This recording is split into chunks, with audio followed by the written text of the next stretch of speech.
Yo voy a ser muy cuidadoso por como vos bien señalás, hay un proceso judicial en curso, entonces a mí no me gusta en general hablar de los procesos judiciales porque creo que hay que respetar el trabajo de los jueces.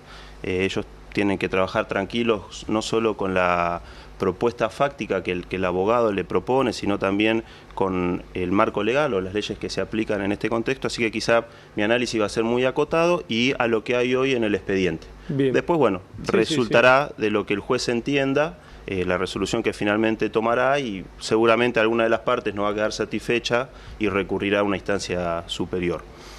Como vos bien decís, el conflicto nace a fines del año 2016, en diciembre y primeros días del mes de enero de 2017, en el que el gobierno municipal de Trevelin toma una determinación de no renovar algo de 100 contratos del personal que trabajaba para la municipalidad en diferentes áreas.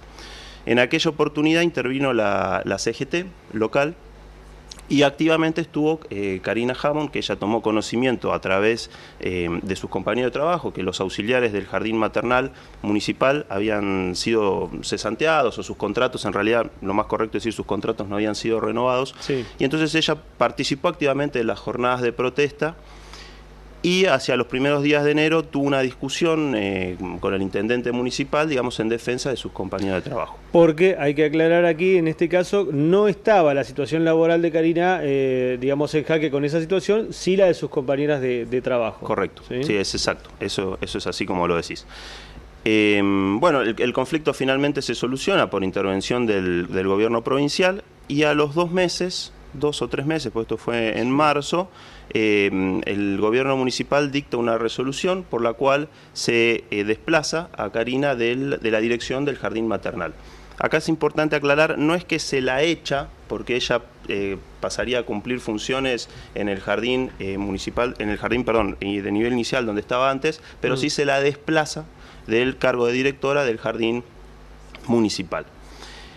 A partir de ahí, bueno, uno comienza a hacer un análisis de la situación y el primer indicio que tiene es que la proximidad entre el evento de protesta y la resolución de la Municipalidad de Trevelin desplazando a Karina del cargo genera una primera sospecha. También, una cuestión allí para marcar, porque esa resolución la toma el intendente, que firma la resolución.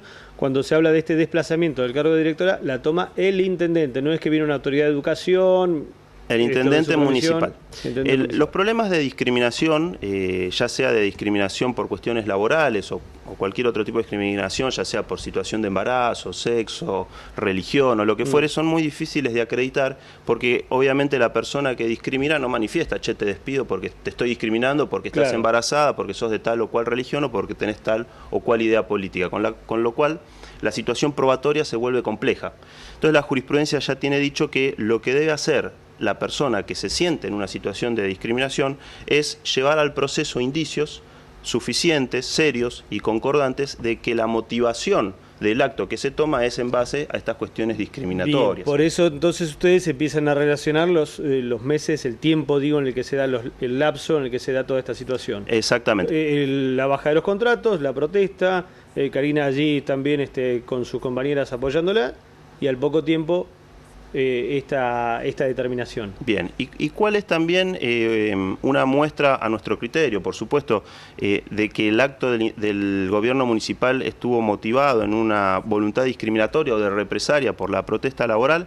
Bueno, porque la resolución que decide finalmente el desplazamiento adolece de algunos defectos formales que a nuestro criterio dejan en claro la voluntad discriminatoria. El primero de ellos es la ausencia de una motivación.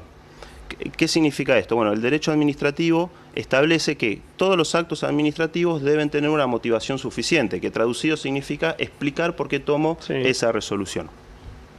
Si bien es cierto que algunas decisiones pasan a ser un ámbito de competencia o de discrecionalidad de la administración pública, también es cierto, y así lo dice la doctrina, como por ejemplo Marienhof, que en aquellos ámbitos en donde la administración tiene mayor discrecionalidad, también tiene mayor deber de explicar los motivos por los cuales toma ese acto. A ver, pasémoslo a unos términos un poquito más sencillos también, Esteban. Digo, es esto que también decía Lewy, bueno, lo hago porque puedo hacerlo, bien. Puede asistirlo, digamos, cierta razón en eso, pero tiene un deber de explicarlo con mayor precisión por qué utiliza esa facultad discrecional. Es decir, no puedo es hacerlo, solo porque se me ocurre y porque puedo. No, tengo que explicarlo. Tiene que explicarlo. Tiene que explicarlo, y en este caso es donde nosotros detectamos, a nuestro criterio, insisto con esto, una falencia en la motivación del acto administrativo. Y un segundo, ¿por qué digo esto? Porque en la motivación de la resolución dice por cuestiones de reestructuración.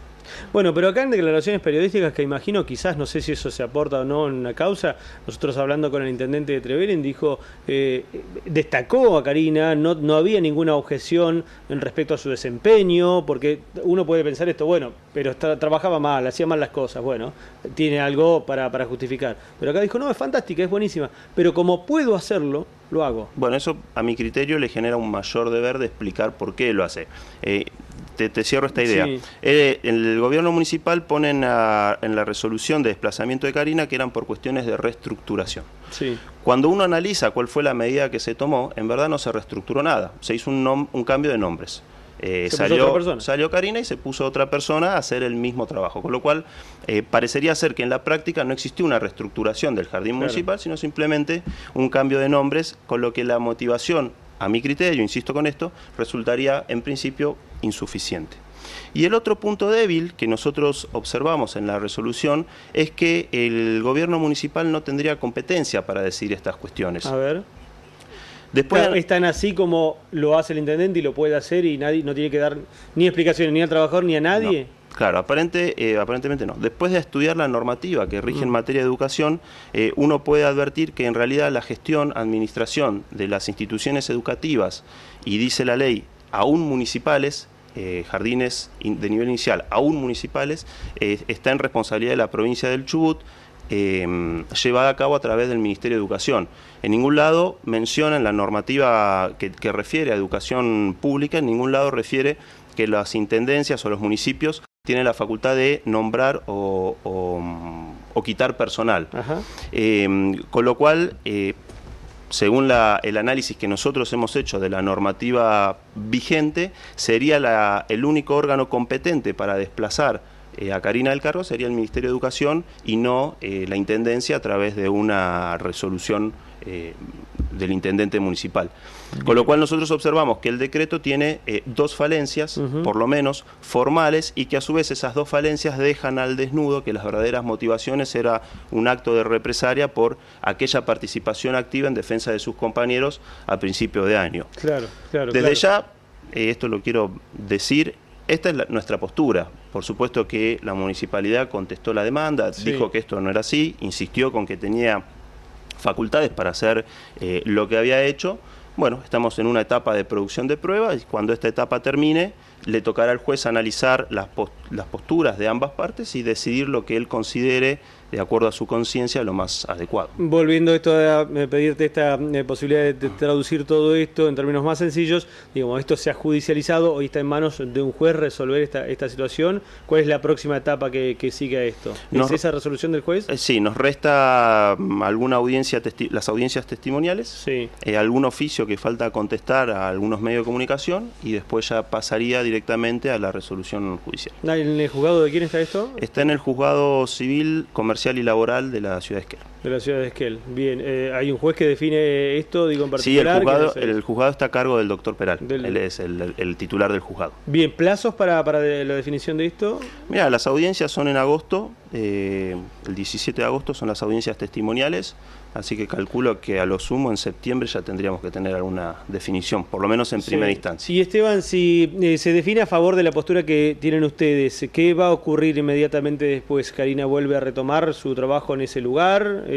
¿Tendría que ser la resolución? El objeto de la demanda, lo que nosotros pedimos concretamente, es la declaración de nulidad e inconstitucionalidad de la resolución de la municipalidad, con lo cual, si eventualmente el juez le diera la razón a Karina, decretaría la nulidad e inconstitucionalidad de la resolución de su apartamiento y automáticamente debiera reinstalársela en su cargo. Bueno, respetando esto, y ya por último digo que hablábamos al principio de ser muy cuidadosos también con lo que estamos señalando aquí, sobre todo por supuesto de tu parte, pero yo lo planteaba y vos lo decías, porque una de las cuestiones que van a intentar demostrar ustedes es justamente que se tomó en represalia por lo que había hecho Karina en su momento.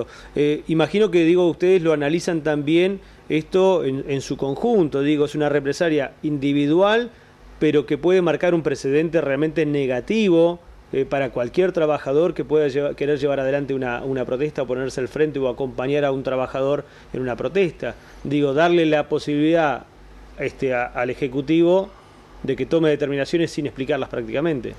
Sí, cada fallo judicial se aplica al caso concreto.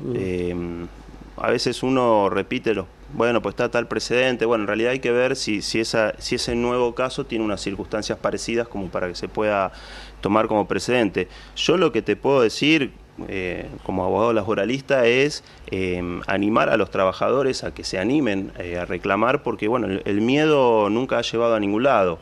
Digamos, por ahí hay una frase que dice que gobernar es gestionar los miedos. Entonces yo creo que la única herramienta que tiene el trabajador para hacer frente a los atropellos de la patronal es la valentía y ejercer los derechos activamente. Cuando no logra hacerlo o cuando no logra que se respeten a través del diálogo o de la protesta sindical, bueno, está el Poder Judicial, que es la institución diseñada por la Constitución Nacional para hacer respetar los derechos que como trabajador les asisten, ¿no?